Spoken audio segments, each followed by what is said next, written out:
All right. What I mean by this is we have come across what we have done up to this point is homogeneous differential equation. Nth order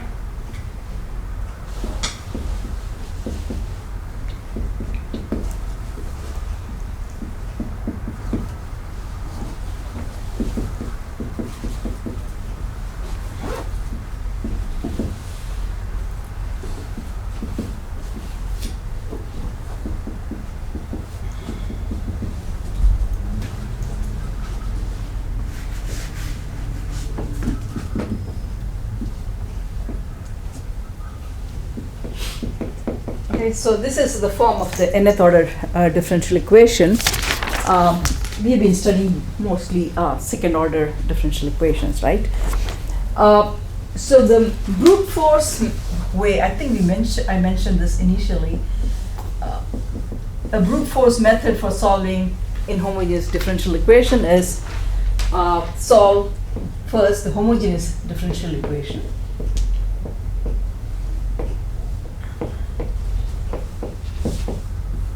By any of the methods that we have done. If it's a second order differential equation, you know how to solve homogeneous differential equation and get complementary solution for. If it's a second order differential equation, you'll have only two solutions, right? Some linear combination of y1x and y2x. If it's nth order differential equation, of course, you'll have n such coefficients. So that will be the homogeneous differential equation, okay, solutions.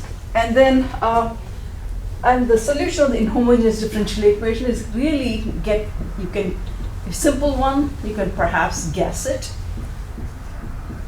right? So you will just get, adding to this, a particular solution that would, satisfy the right-hand side, okay? So L operating on Y will, the homogeneous part will be 0, and L operating ypx should be fx. So you just have to guess it. But that's not always possible. So we need to have a systematic method. That's what we're going to do through the Green's function method. Okay, so this is something as part of introduction I had mentioned. If it's a fairly simple second order differential equation, perhaps, and it's inhomogeneous here, maybe you may be able to guess the solution, but that's not always possible. So the systematic method comes through the Green's function method. That's what we're going to talk about.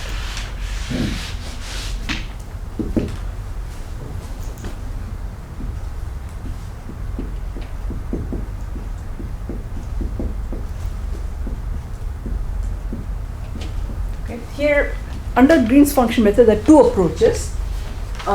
Today I'm going to talk about eigenfunction method. The other one we'll talk next time, which is based on the properties of Green's function and how the Green's function and its derivatives behave. Okay, so today what we're going to do is use one of the methods, eigenfunction method. Next time we'll talk about, the approach will be similar except we not using, the general formula is the same, but how to calculate the Green's function is going to be different. So here we'll calculate Green's function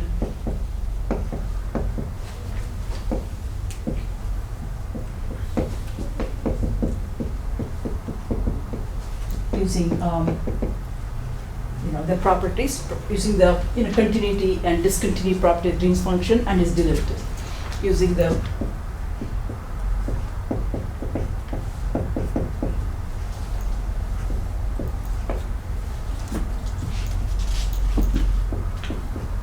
this I'll go in detail next time, okay? It will make sense later on.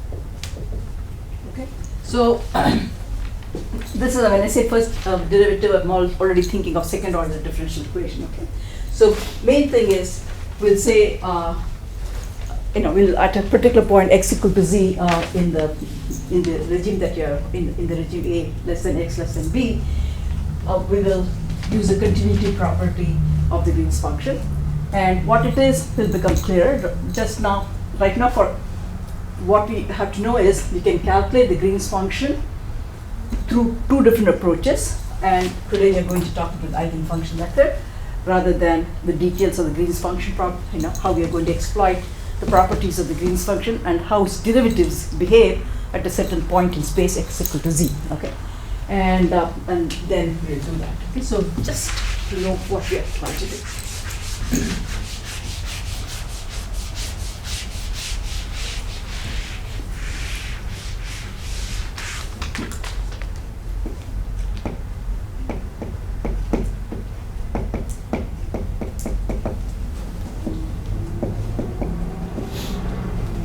All right. So what we're trying to do is solve a differential equation, inhomogeneous differential equation. Inhomogeneous because the right hand side is not 0. L is nothing but your differential operator, what depends on the differential equation, whatever the operator is. Okay, so L is your differential operator. It's also a linear operator. So L is your differential operator corresponding to your differential equation.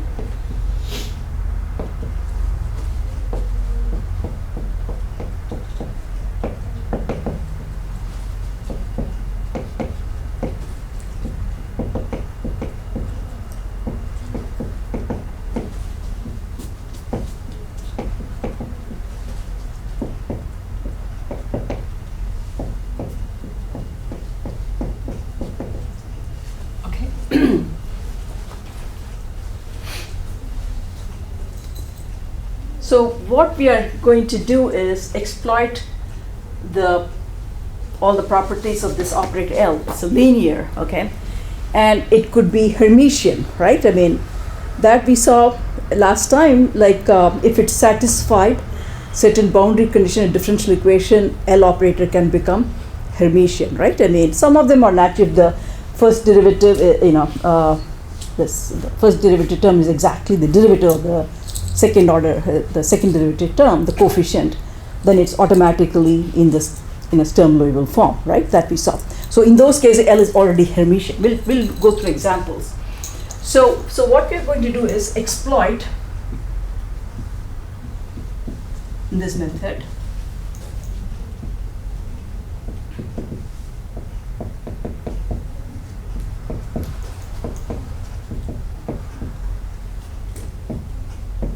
Okay, that is one thing. And then if L is Hermitian,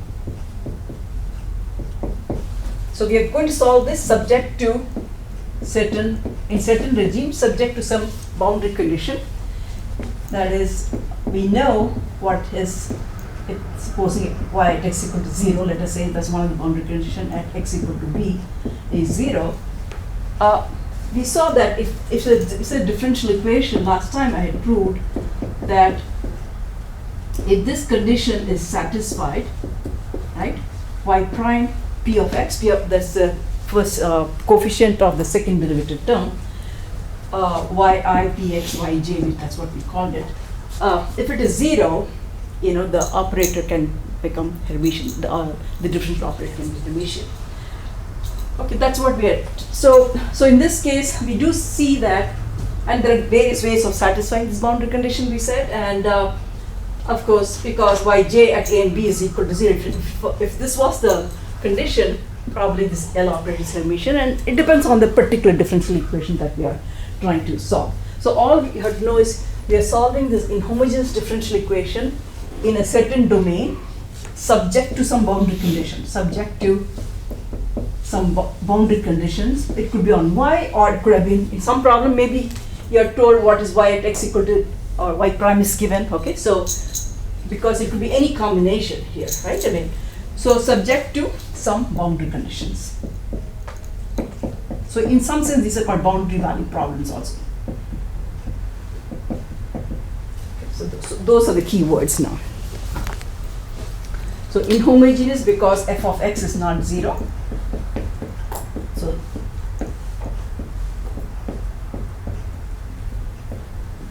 okay, and we're going to solve this subject to, I've just put here, but depending on some boundary condition, subject to some boundary condition. So that is what we are going to be doing. All right. So our goal is what? Goal is to find, our goal is to find y of x. The L operating y is f of x. That is our goal, right? I mean, what is the solution of this? You are writing something if L is. Huh? You are writing something if L is. Where? Oh, if L is linear, okay, or Hermitian, right? I mean,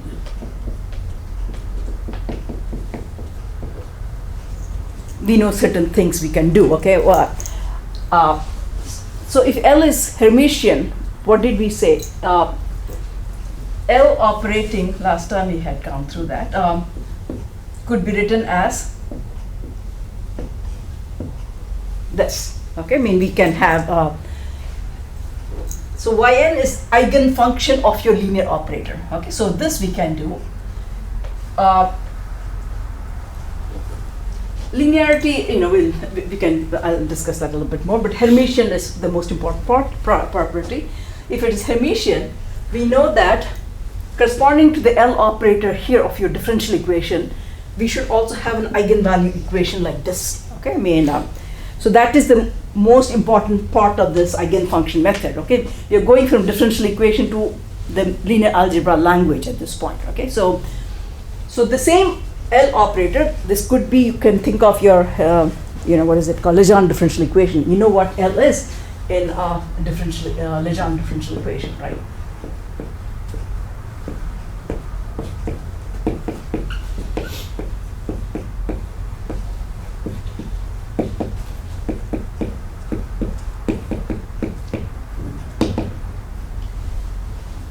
All right, if I want to write the Legendre differential equation in the eigenvalue form, because the L operator here, it's Hermitian, right? L operator here, I can write it like this. I don't have to, let's call that as, I want to write eigenvalue, so I want to keep this positive. So I can write it as 1 minus x squared d squared over dx squared plus 2x. So this is the L operator for our Legendre differential equation, right? And then I can write, because that is already in Sturm-Liouville form, because that's why, this coefficient is exactly the derivative of that. So it's in the Sturm-Liouville form, and L operator will be Hermitian automatically. So L operator in this case is Hermitian. For L operator for the Legendre differential equation is Hermitian because it satisfies the fact that P of x is equal to P prime of x. Okay, if you want to call it, what did you call it? Okay, Q of x, P of x. Let me call that. This is P prime x. Let's call it second derivative. We call it as Q of x, I think. Yeah. So if this is P of x, R of x is exactly equal to P prime of x. Okay, so let's call this as P of x, this coefficient. So A2x, or if you call this A1x, A1x is really the first derivative of A2x. If this condition is satisfied, the corresponding L operator is Hermitian. Okay, is this clear? Is this point clear? This is the most important thing. All right, if the L operator is Hermitian, then I could write an eigenvalue equation for it, and the eigenfunctions here, then what are the properties? If L is Hermitian, what do you know from linear algebra? What are the properties of yn and the eigenvalue? Means what property? They are true numbers. Real numbers. Eigenvalues are, yeah, Real. real numbers, eigenvalues are real, and what about eigenfunction? It's complete. They're orthogonal. Orthogonal. Yeah, so that we know, right? So whatever the domain is, in this case, we are doing the problem, solving the problem in that domain. So we also know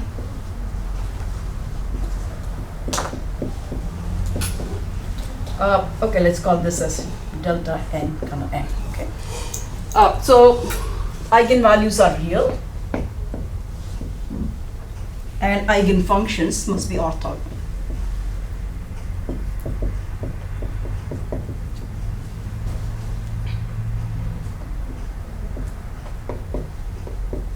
Belonging to different indices must be orthogonal. Okay.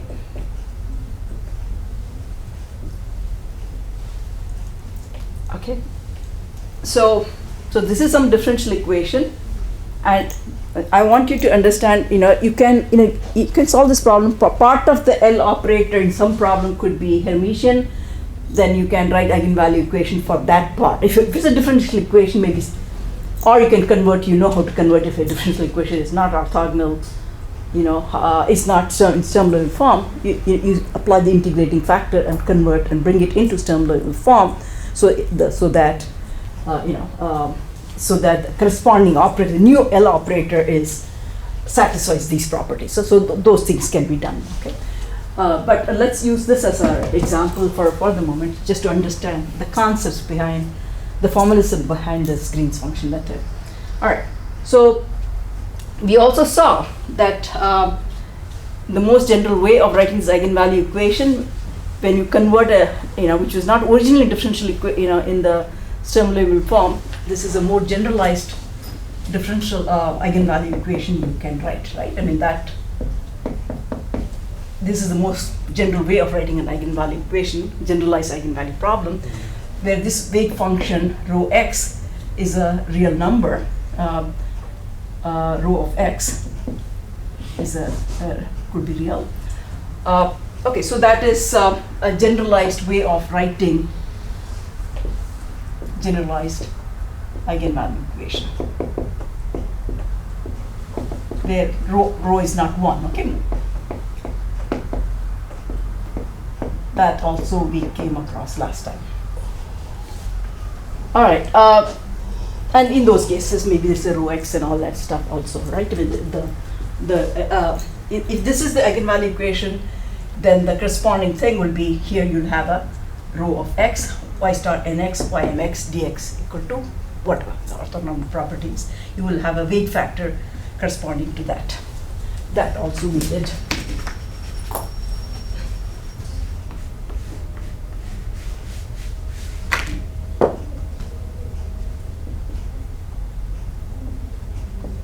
Okay.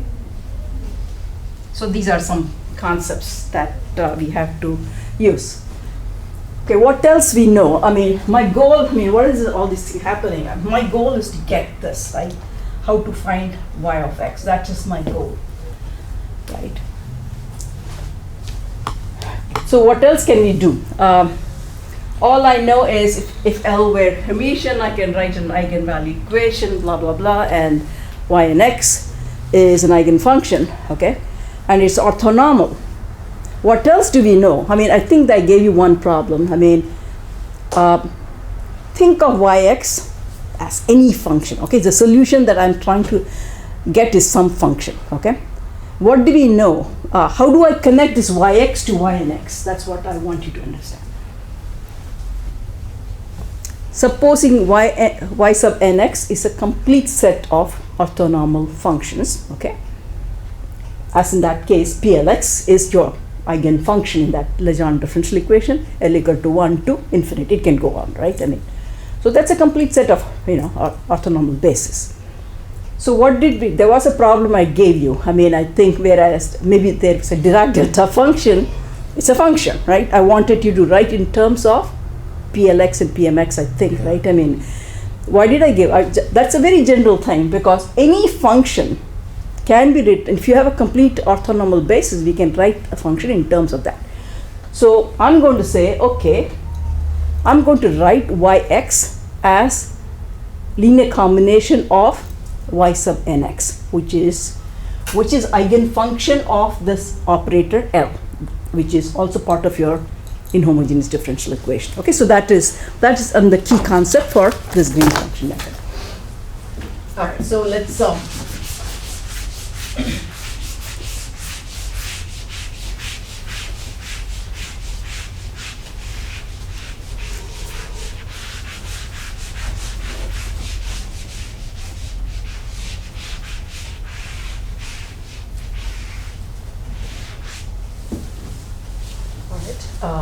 we are given something here.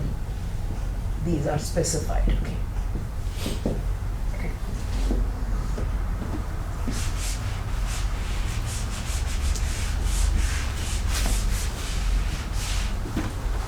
So what we are going to propose here is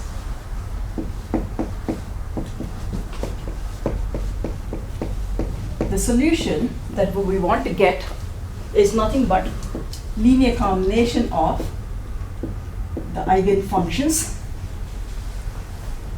corresponding to that eigenvalue equation. Okay, this I can write.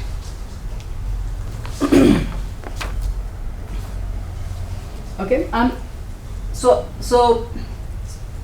this is a very general principle. Any function can be written in terms of, if you're complete orthogonal basis, you can write expanded as a superposition of the eigenfunctions, in this case, which is complete orthogonal basis.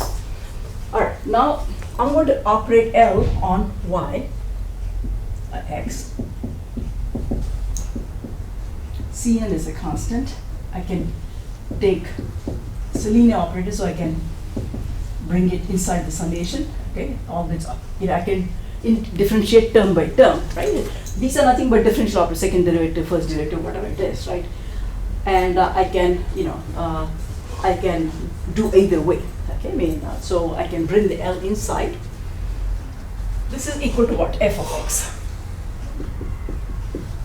I'm just writing down the inhomogeneous differential equation at this point.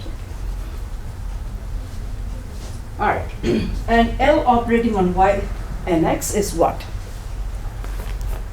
Is your eigenvalue equation, right? It's this. So I'm going to replace this. So I'm going to write summation C sub n, lambda n, rho of x,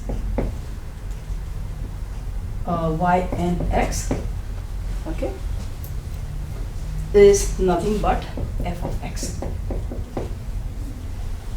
n going from 0 to infinity. All right. When I put the suffix, it's an eigenfunction. Okay, this is a solution. Okay, so this is eigenfunction. Don't get confused. Okay. And that's a solution of your inhomogeneous differential equation. All right. So what I'm going to do is now I know the orthogonal property, so I'm going to multiply by y star mx. Looks like that, which is conjugate of the eigenfunction, multiplied by y star mx, both sides, and integrate between a and b, the domain in which we are trying to get the solution.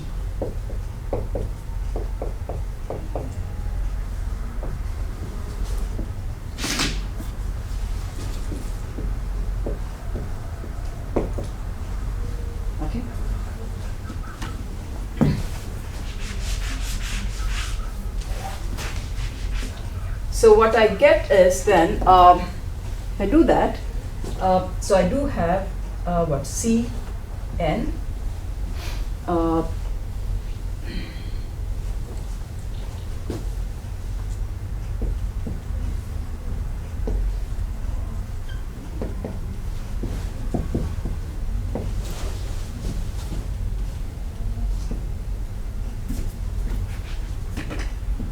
y star mx, rho of x, y and x dx is nothing but integrate between a and b of y star mx f of x dx.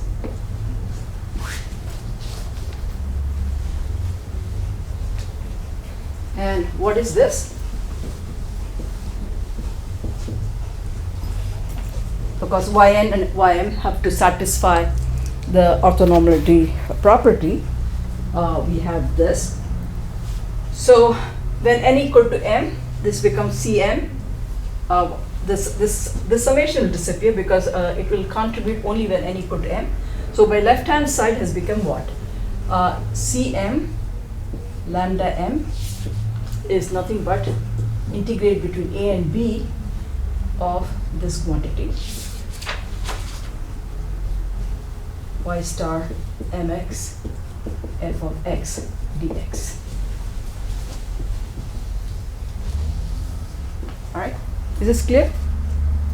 Because this is, Kronecker delta function delta nm, and n equal to m. So I put a Cm lambda m, and summation will disappear because that's the only term which is going to survive. So I get an expression for Cm from here. So what I have is then from this expression, the coefficient Cm is nothing but 1 over lambda m of this quantity a to b of y star mx f of x dx. So that's what we have did. And okay, so my goal is what? To get what is y of x, right? I mean, that's what we're trying to get. So I'm going to now substitute for Cn, the coefficient, in terms of the, whatever I know, eigenfunction for that, linear operator corresponding to that, and the inhomogeneity term and everything.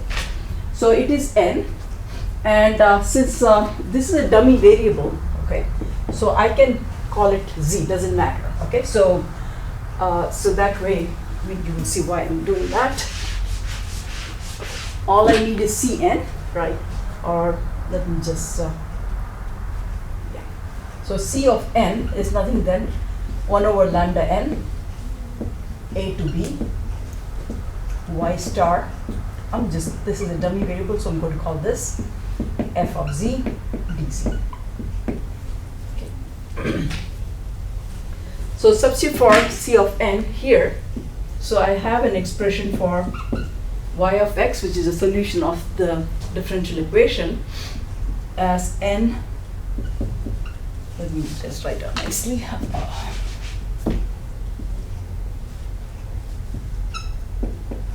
So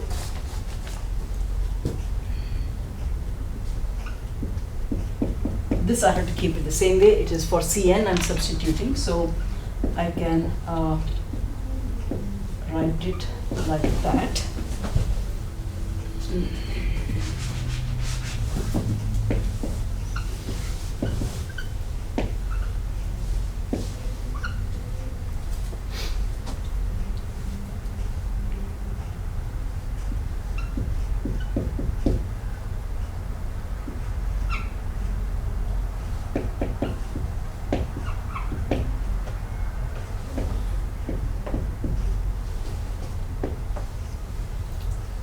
Okay, and then f of z dz.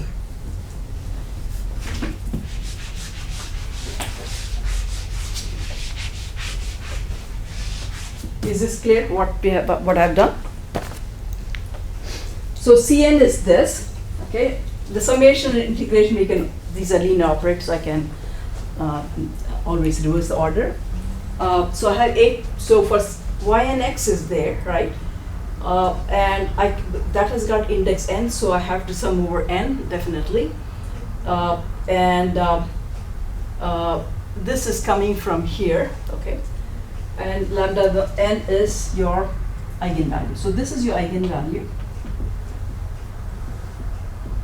And this is your eigenfunction corresponding to operator L.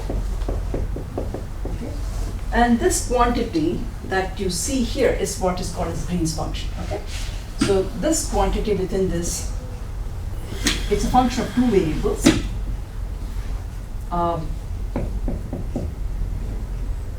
Is called as Green's function.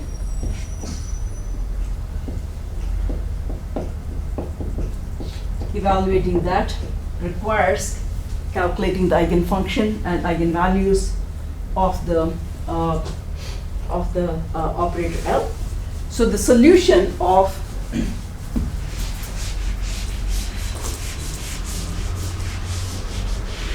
what we have shown is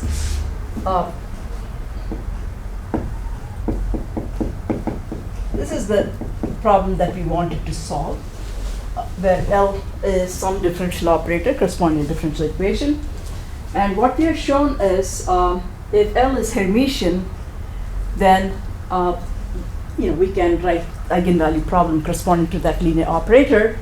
And my solution of this we are trying to solve in this domain, subject to some boundary condition.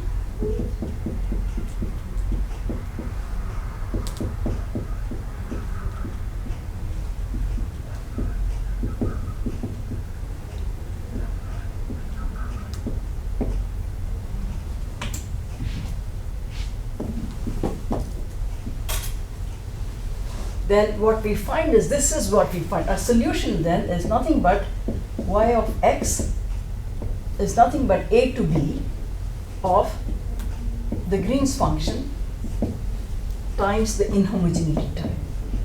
This is the integral I have to solve to get the solution of, this is the eigenfunction method basically. So the solution of this differential equation, inhomogeneous differential equation, is nothing but, we have to calculate such an integral, and this quantity is your Green's function.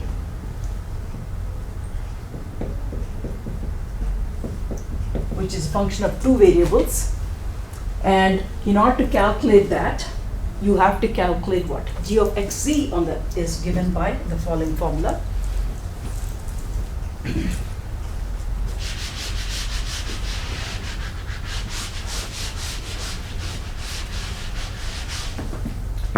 So g of xz, which is a Green's function, is nothing but summation of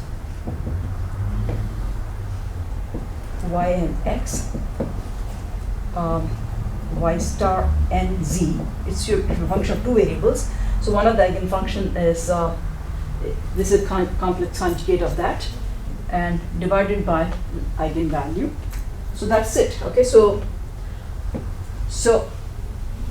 I have to calculate this quantity and do this integration to get the solution of a inhomogeneous differential equation. Differential equation. Okay. Now, so what is this? Let's try to understand a little bit more about this Green's function.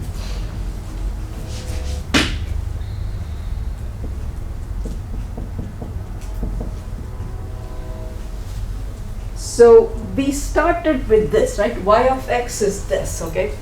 And yx will have some boundary condition, okay? Y at x equal to a could be 0, y at x equal to b could be 0. So it means my eigenfunction will satisfy the same boundary condition as your solution y of x, okay?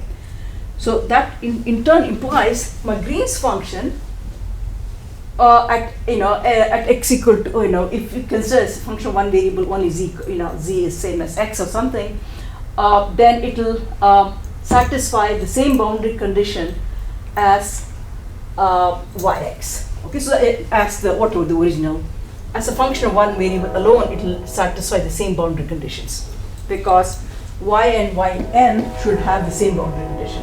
So it will satisfy, we have to say at g at x equal to a. Supposing I have a solution, g at x equal to a should be, supposing it was y at x equal to a was 0, then g at x equal to a must be 0. Okay. So if y at x equal to b is 0, then the Green's function at x equal to b must be 0. Okay, so it must satisfy the same kind of boundary conditions. We will exploit that in the next lecture. We'll exploit those kind of properties of Green's function also. to construct the Green's function, we will use those properties. So, okay, so right now all you have to know is just these three basic equations. This is what we are trying to solve. And the solution is given by this integral, and you have to somehow calculate the Green's function. Okay, so that's what it is. Now, let's try to understand a little bit more, one more property maybe of the Green's function.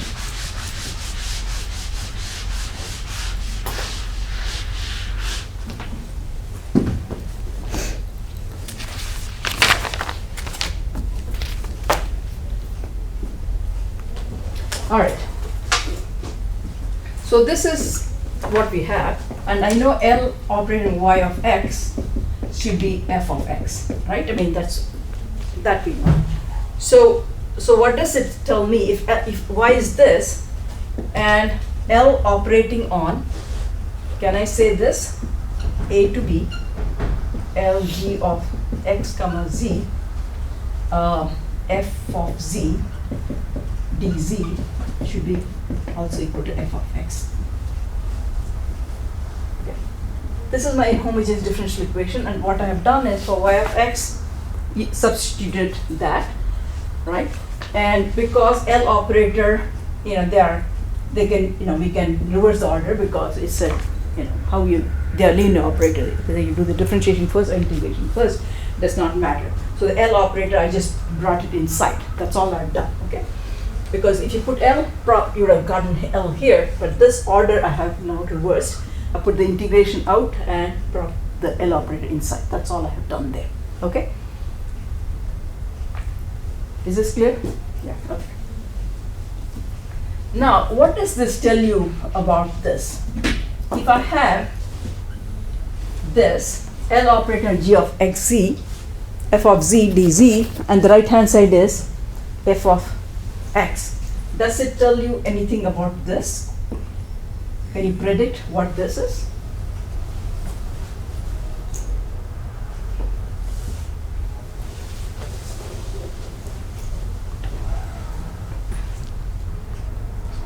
Under what condition can you get f of x on the right hand side?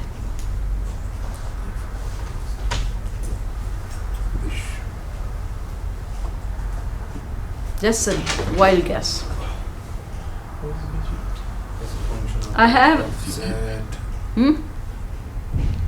I have. Maybe it's unity.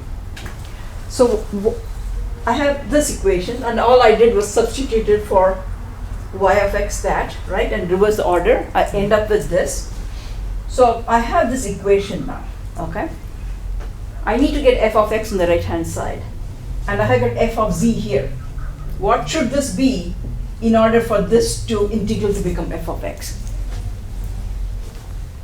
Is f of z the same function as f of x, just with different variables swapped? Yes. Absolutely. That's an important thing to understand. They're different variables, but it is same function. If the sine of z, that one is sine of x, one is sine of z. Okay. G is a function of two variables. Okay. I mean, so L of g of xz is a function of two variables, and somehow, this integral has to become that. Take a wait, hold on. Hmm? It's partial. No, I want the functional form for that. It's a function that it's your friend to simplify your integrals all the time. Simplifying. Many times, not often, but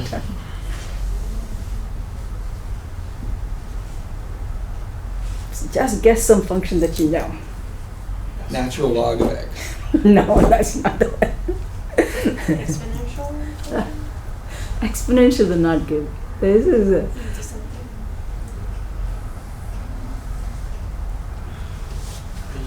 It's a- huh? U substitution. no. You don't even have to do. You have to just. There's one special function which has got special properties that which we come across in physics all the time. That's the function I want you to guess.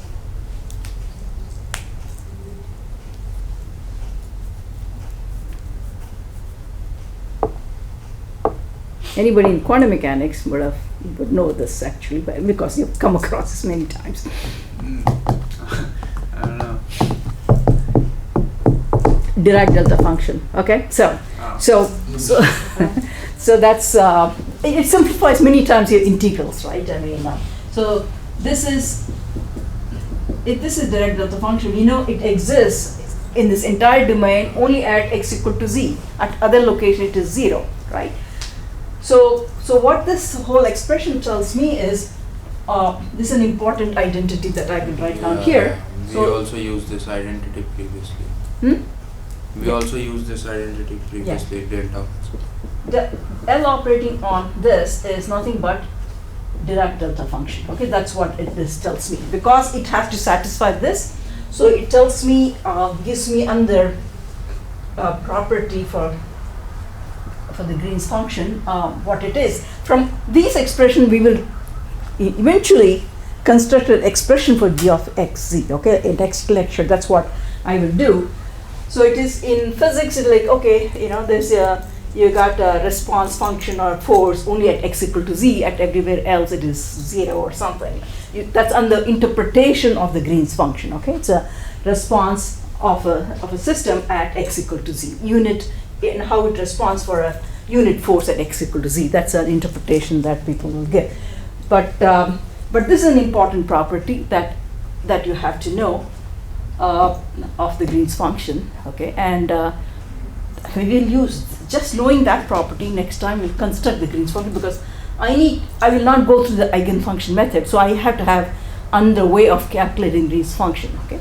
So this is the sole property I will exploit to, and the fact that the Green's function must satisfy the same boundary condition as your function y of x. Those are the only properties. G at x equal to a, if y of a is 0, I will use that and somehow come up with a functional form for g of xc. Okay, so these are the things that you have to know, and why it has to, from here we know, I mean, y of x and y and x should satisfy the same set of boundary condition, whatever the problem has. And because of that, we also know that Green's function must have at x equal to a, any z must be 0 if y at x equal to a was 0, and if y at b was 0, g of bz should be 0. Okay, so based on the boundary condition and the fact that L operating on the Green's function is a Dirac delta function, we will construct and get the solution. Okay, so let's do a problem so that you understand how we are going to exploit all these things. Okay, so that's it. Okay, so the important thing is this, and if L is Hermitian, you do have this problem. Okay, this L will also satisfy an eigenvalue problem. So these are the key concepts for this method. Okay, more generally, of course, we have that rho of x also, but I'm just writing in a simplified fashion.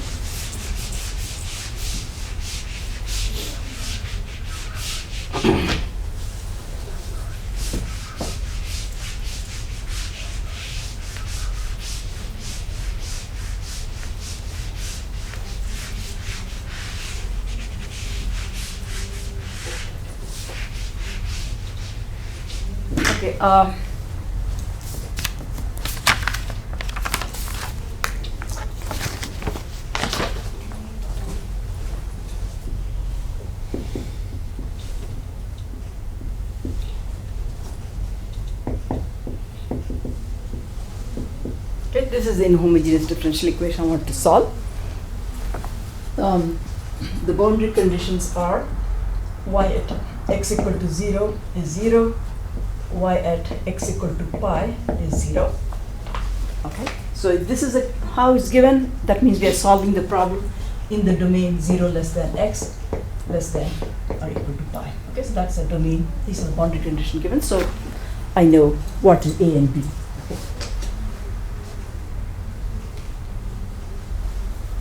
All right, so what is the L operator for this problem? D square by dx square. L is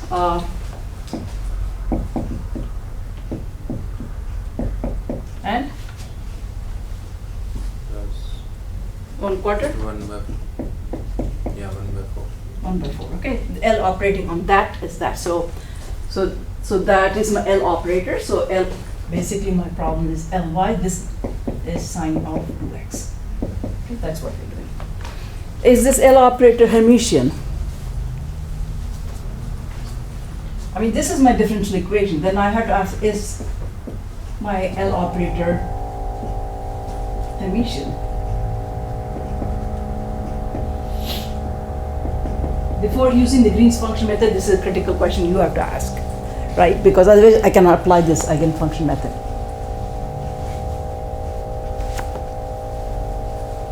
It satisfies boundary condition. Is there anything else is satisfying? The what did we say originally for putting even in Sturm-Liouville form? Any equation, differential equation in Sturm-Liouville form is Hermitian, okay? It's other than boundary conditions. One is boundary condition, one is, it is in the Sturm-Liouville form because P of x is 1 and the Qx Q of x so is 0. Okay, so this L operator, even without even looking at the boundary condition, it is in Sturm-Liouville form. Okay, so L operator is in Sturm-Liouville form.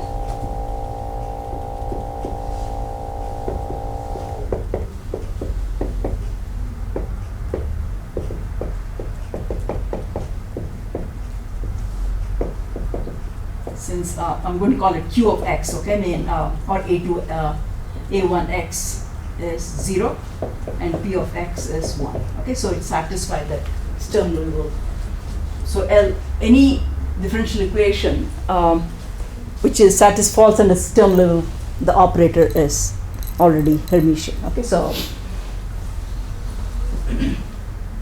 So what other conditions does it have to be a Hermitian? The boundary condition? no, that's on the they like remember that when there are differential equation which is not in Sturm-Liouville form, we had to bring it into Sturm-Liouville form, and we found that it will be Hermitian only if the boundary conditions like the yip, yj was satisfying the condition. This one, remember that we had proved last time. Yeah, to prove this, first we need to convert in Sturm-Liouville form. Right, yeah, exactly. I mean, all that was happening, right? I mean, but this is an easier problem because L is already in a Sturm-Liouville, almost anything which has, more or less, we'll talk about almost like a simple harmonic oscillator will already be in a Sturm-Liouville form. Legendre differential is in Sturm-Liouville form. This is one, I mean. So check first whether the coefficient of, okay, let's call it A, so PQ, let's call it A2, let's have it like this, right? I mean, because that way it's for us very general.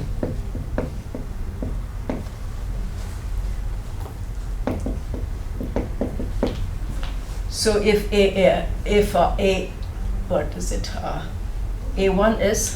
A1 must be A2 prime, okay?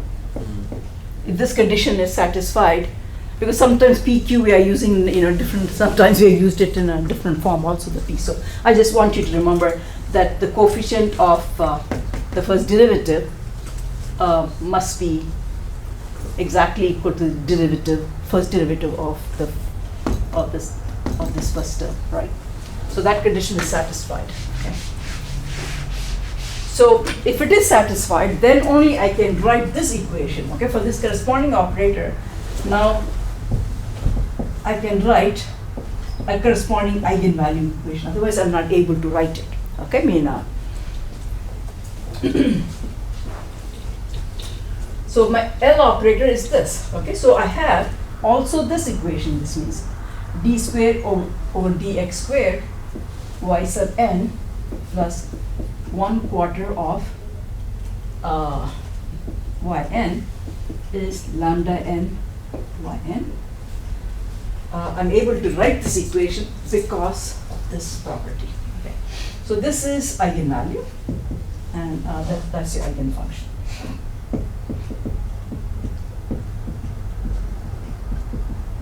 All right. All right. Can you tell me what y of nx is? Because I need to get my eigenfunction and eigenvalues to construct my Green's function. Is this something that you know how to solve? Yeah. It's a very simple differential equation, right? You don't need any sophisticated method.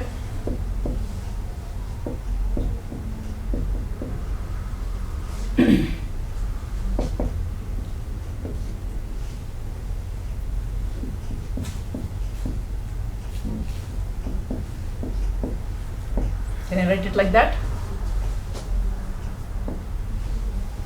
All I've done is just taken that.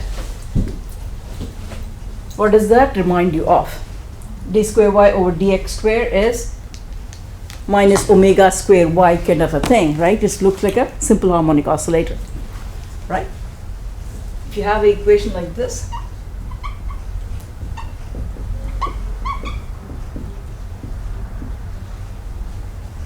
okay, what is y in this case? So means e to the power Yeah, I can sin always- x cos x. Yeah, sine of omega x plus something b cosine omega x I can write, right? So y, so I'm getting the functional form of my eigenfunction in this case. So this is your omega square in this, okay, so this is equivalent to omega square of that equation, so I can write it as an, let me call it as square root of, at this point, let me just call it, keep it the way it is, lambda n omega x, right, plus bn cosine of,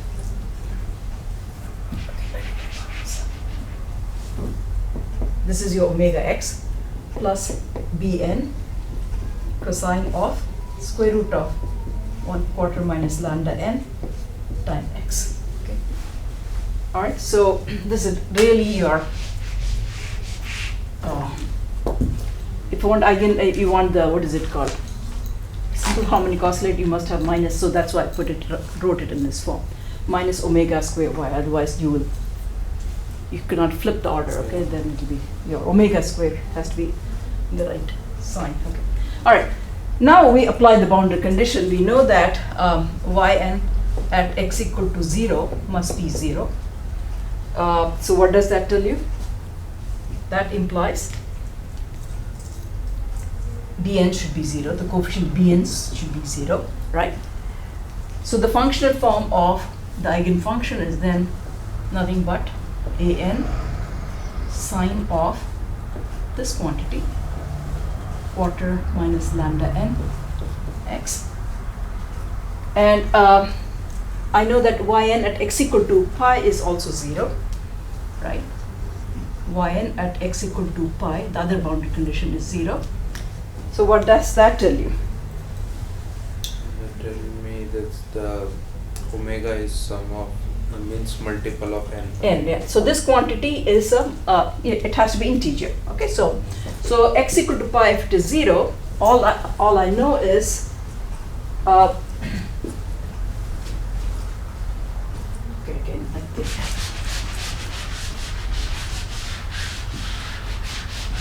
Yeah, so that condition tells me that 1/4 minus lambda n should be n squared. Yeah. Okay, because that should be n. Yeah. So the condition that yn at x equal to pi is 0 implies this. So it gives me something. Now the eigenvalue is also coming, right? The eigenvalue is nothing but 1/4 minus n squared. So I have some handle on what is eigenvalue for constructing Green's function. I know yn x. I still have to determine an. Okay, so I still have to use some of the property to get the complete form of that.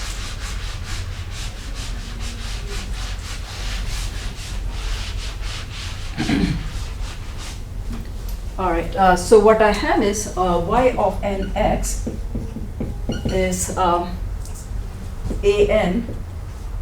Let me call it now sine of nx. Okay, where n is that, where n is nothing but square root of. Okay, that's what it is. Now I need to get this also. What is this? How do I get the last quantity an? The normalization. The orthonormal property. Orthonormal. Yeah. So what we do, the condition a to b is 0 to pi, right? An becomes this sine square nx dx should be 1. Okay? The property that y star nx ymx delta nm a to b, right? That's the property I'm using, but now I'm using for same n fitted, this should be 1, and 0 to pi is my boundary condition, so that's what it is. And what is this now? Sine square nx is what? 2 sine square n theta is cosine of 2nx is what? 1 minus 2 sine square theta? 1 minus 2 sine square. I'm just going to write cosine of, let's It's just 1 minus cos 2 theta. 2 sine square nx, right? I mean. So what is this? This is 1 minus cosine of 2nx, I and think that will not it's- contribute, It's 1 right? upon root pi. So it is simply, the contribution only comes from that, right? So sine square nx is nothing but 1 minus cosine of 2nx divided by 2, and this over 0 to pi, you know, it will not contribute, all you get is a factor of half. So this is nothing but Root 2 upon pi. pi is there, right? So pi over 2, right? A square n pi over 2 is equal to 1, or an is nothing but square root of 2 over pi. Right? So we now have everything about the eigenfunction, including the coefficient. So y and x is nothing but this quantity now. I'm going to is square root of 2 over pi times. Alright, we got everything now. Now, we can consider the Green's function and we can do the integral. Now, there's one more, location we have to be careful.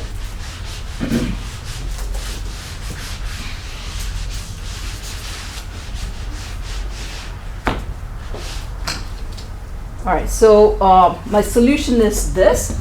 I have my Green's function, which is, let's write down the Green's function explicitly first.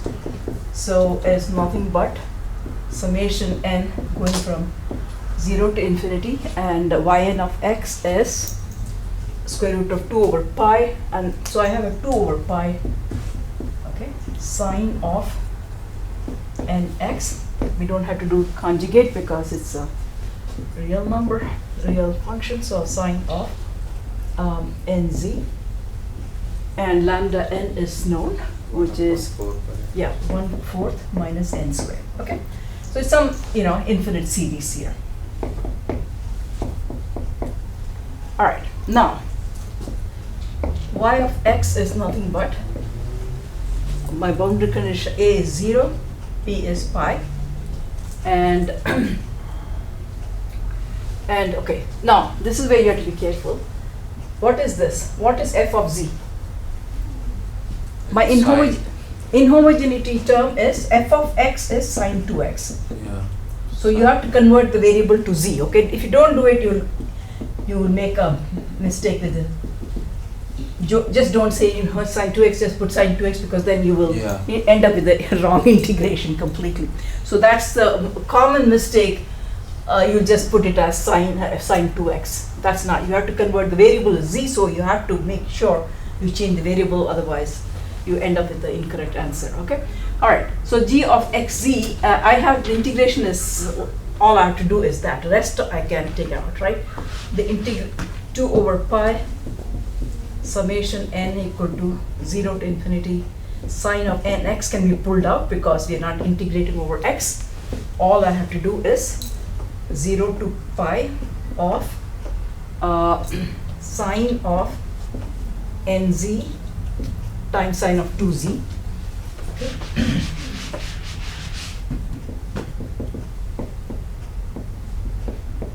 dz. All right. I have 1 over 1/4 minus n squared can be pulled out because that's not part of the integration. So if you had not done it, you would have pulled this out also, you'd have completely had the incorrect integration. So convert the inhomogeneity term from f of x to f of z. when you apply that formula. Okay, so, all right, this is something you know how to do, right? I mean, 2 sine A sine B, again, you can write cosine of A minus B minus cosine of A plus B, right? It's an orthogonal function. So this is nothing but, if you have an integration like this, it's always whatever the integration range is times n comma 2, okay?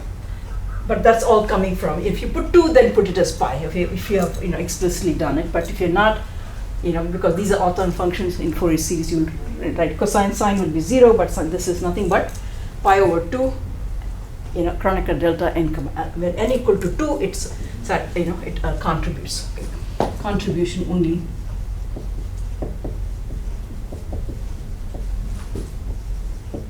when n is equal to 2. So that helps me because this summation over n will only n equal to 2 will contribute. So all I have is nothing but 2 over pi. Okay, pi over 2 is there. Okay, that will cancel, right? And I have n equal to 2 sine of 2x over 1/4 minus n square, which is 4. Okay, that is your.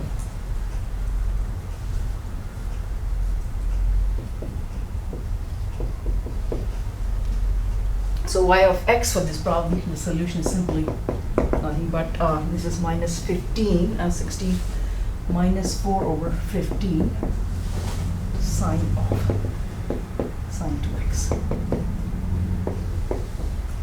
That is the solution of this inhomogeneous differential equation.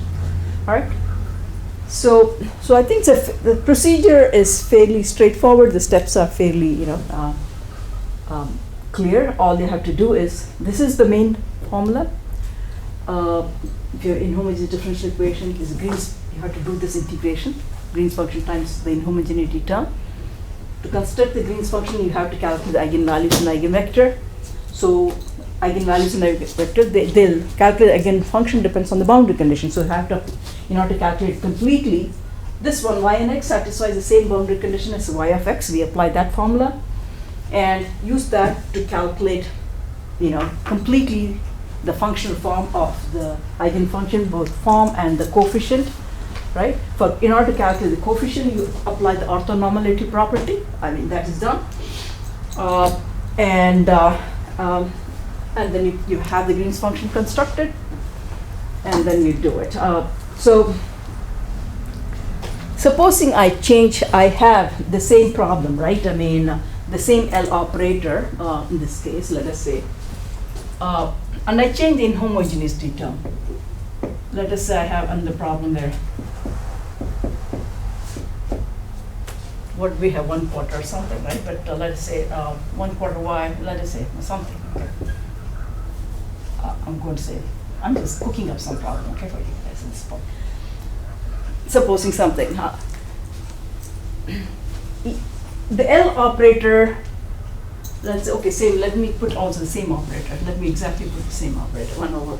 The L operator is exactly the same, let us say, okay? If the L operator is the same, the inhomogeneity term is the only one which changes.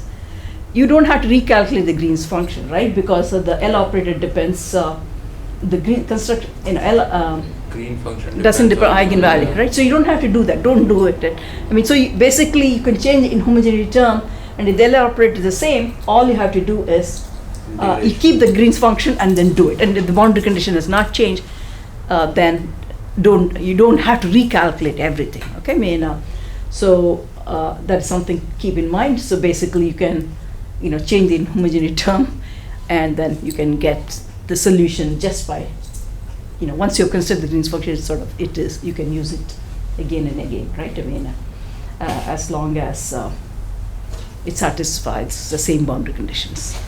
All right. So I think next time I'm going to use a completely different method, and that will exploit. I mean, in fact, that's more general because I think that didn't use this property.